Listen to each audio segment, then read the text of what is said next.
Maka Allah Subhanahu wa Ta'ala mengutus Nabi Syeds alaihissalam untuk pergi ke seluruh penjuru alam semesta untuk membuat batasan alam jin, setan, dan alam manusia. Assalamualaikum warahmatullahi wabarakatuh. Sahabat yang dirahmati Allah, jin adalah makhluk gaib yang tidak kasat mata. Mereka bisa melihat manusia, tapi tidak sebaliknya. Namun ada yang mengatakan kalau dulu manusia ternyata bisa melihat jin. Seandainya bukan karena Nabi Syeds, manusia sampai sekarang bahkan masih bisa melihatnya. Benarkah dulunya manusia bisa melihat jin? Mengapa hal ini dikaitkan dengan Nabi Syeds?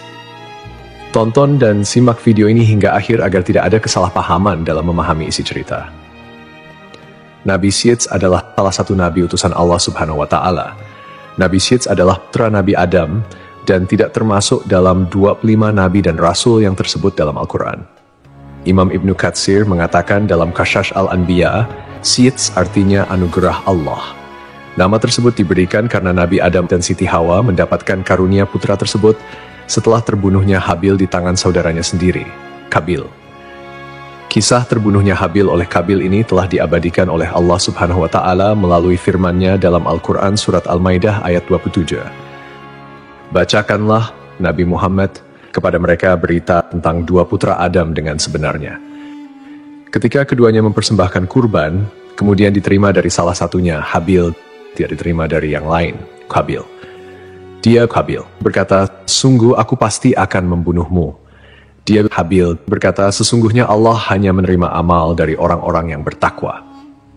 Qabil bisa disebut sebagai awal mula angkara murka di muka bumi setelah Nabi Adam alaihissalam diturunkan ke dunia.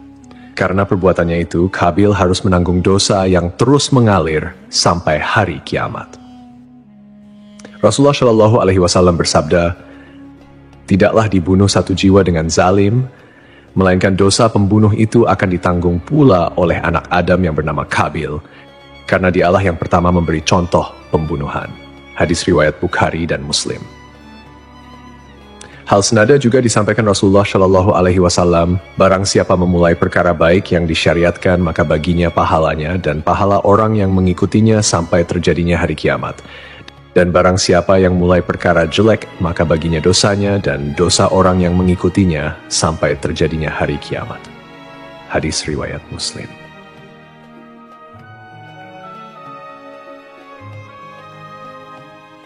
Dikisahkan setelah Nabi Adam alaihissalam mengetahui Habil terbunuh, Nabi Adam sangat bersedih dalam waktu yang lama.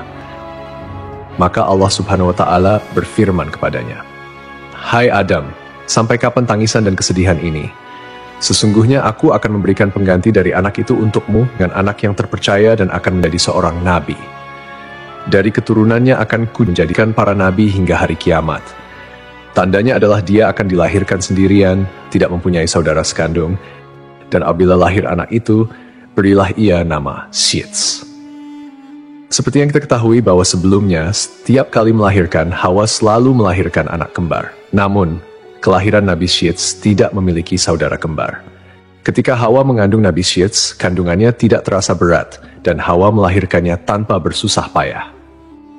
Tajlang Rudi mengatakan dalam buku Akhlak Para Nabi bahwa Syeds lahir 5 tahun setelah Habil dibunuh oleh Qabil. Dalam kitab Qasas al-Anbiya, sebagaimana diceritakan oleh Salim Umar Alatas, disebutkan bahwa Nabi Adam sempat menderita sakit selama 11 hari sebelum wafat. Saat masih sakit, Nabi Adam berwasiat kepada Syeds untuk meneruskan wasilah kenabian. Syeds menerima beberapa wasiat dari ayahnya, termasuk perintah untuk memerangi Qabil yang durjana. Nabi Adam juga memberitahukan kepada Syeds tentang akan terjadinya topan dan kehancuran alam. Selain itu, diajarkan pula kepadanya tentang waktu-waktu ibadah dalam sehari semalam. Dikeluarkan juga seutas tali dari sutra yang memuat gambaran tentang para nabi dan orang-orang yang akan menguasai dunia. Tali tersebut diturunkan kepada Adam dari surga dan diberikannya kepada Syeds untuk dilipat dan disimpan di dalam tabut, sejenis peti yang harus terkunci.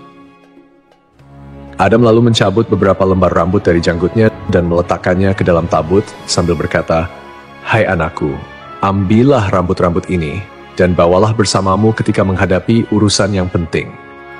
Rambut-rambut ini akan membantumu mengalahkan musuh selama masih ada bersamamu. Apabila engkau melihat rambut-rambut tersebut memutih, maka ketahuilah bahwa ajalmu telah dekat dan engkau akan meninggal pada tahun itu. Kemudian Nabi Adam mencopot cincinnya dan memberikannya kepada Syed serta menyerahkan tabut dan suhuf yang telah diturunkan kepadanya. Adam berkata, "Wahai anakku, perangilah saudaramu Kabil, sesungguhnya Allah akan menolongmu untuk mengalahkannya." Perlu kita ketahui, kejahatan Kabil bukan hanya membunuh saudaranya Habil, tetapi Kabil tidak mengikuti syariat yang dibawa Nabi Adam dan membebaskan anak keturunannya melakukan maksiat. Tidak ada batasan antara laki-laki dan perempuan, hingga dari keturunan Kabil lah muncul alat musik yang dipakai untuk mengiringi tarian yang semakin melewati batas. Mereka terjerembab kepada budaya dan gaya hidup tanpa hijab dan aurat. Maka terjadilah perlakuan-perlakuan layaknya binatang. Tidak ada budaya malu, yang ada adalah perasaan bangga tatkala mampu melakukan hal yang tidak biasa. Jiwa mereka terpenjara dalam buayan hasrat untuk mendapatkan kepuasan. Para ulama mengatakan bahwa inilah saat awal mulanya zina. Demikianlah wasiat terakhir yang disampaikan oleh Adam kepada anaknya Syed. Diriwayatkan semenjak Adam diturunkan ke bumi, dia hidup berumur 1000 tahun. Wahab bin Munabih mengatakan, ketika Adam meninggal, Syed telah berusia 400 tahun. Dia telah diberi tabut, tali, pedang, dan kudanya yang bernama Maimun yang telah diturunkan kepadanya dari surga. Apabila kuda itu meringkik, semua binatang yang melata di bumi menyambutnya dengan tasbih. Syed telah diwasiati untuk memerangi saudaranya, Kabil. Dia pergi untuk memerangi Kabil, dan akhirnya perang itu pun berkecamuk. Itulah perang pertama yang terjadi antara anak-anak Adam di muka bumi. Dalam peperangan itu, Syed memperoleh kemenangan dan dia menawan Kabil. Kabil sebagai tawanan berkata, "Wahai Syed, jagalah persaudaraan di antara kita." Lalu Syed menjawab, "Lalu kenapa kau tidak menjaganya? Engkau telah membunuh saudaramu, Habil." Jawaban Syed pun sangat logis dan penuh dengan pertanyaan moral. Kenapa kau tidak menjaganya? Pertanyaan yang menyinggung kontradiksi antara kata-kata dan tindakan Kabil. Ini menggambarkan bagaimana dosa dan kejahatan dapat merusak hubungan persaudaraan, dan juga menggambarkan kedalaman rasa bersalah atau mungkin penyesalan yang dihadapi Kabil jika dia sampai menyadari kesalahannya. Kemudian Kabil ditawan oleh Syed, kedua tangannya dibelenggu di atas pundaknya, dan dia ditahan di tempat yang panas sampai meninggal. Anak-anak Kabil bermaksud menguburkannya. Tiba-tiba iblis datang kepada mereka dalam rupa malaikat. Iblis berkata kepada mereka, "Jangan dikubur di dalam bumi." Iblis membawakan 2 batu hablur yang telah dilubangi tengah-tengahnya. Dia menyuruh mereka memasukkan Kabil ke dalam ruang antara 2 batu hablur itu, memakaikannya pakaian terindah dan meminyakinya dengan ramuan-ramuan tertentu, sehingga dia tidak akan mengering. Lalu iblis menyuruh mereka menyimpannya di sebuah rumah, diletakkan di atas kursi yang terbuat dari emas dan memerintahkan kepada setiap orang yang masuk ke rumah itu untuk bersujud kepadanya sebanyak 3 kali. Iblis memerintahkan kepada mereka untuk merayakan upacara setiap tahun untuknya dan berkumpul di sekitarnya. Kemudian iblis mewakilkan urusan ini kepada setan. Setan itulah yang kemudian berkomunikasi dengan mereka sehingga manusia terus-menerus sujud kepada Kabil. Sementara Syed, setelah dia menunaikan tugasnya memerangi Kabil, pulang ke negeri Hindi, India, Syed terus melanjutkan tugasnya sebagai nabi dan pemimpin spiritual keturunan Adam yang taat kepada Allah. Nabi Syed dipercaya melanjutkan dakwahnya untuk mengajarkan tauhid dan hukum-hukum Allah kepada manusia.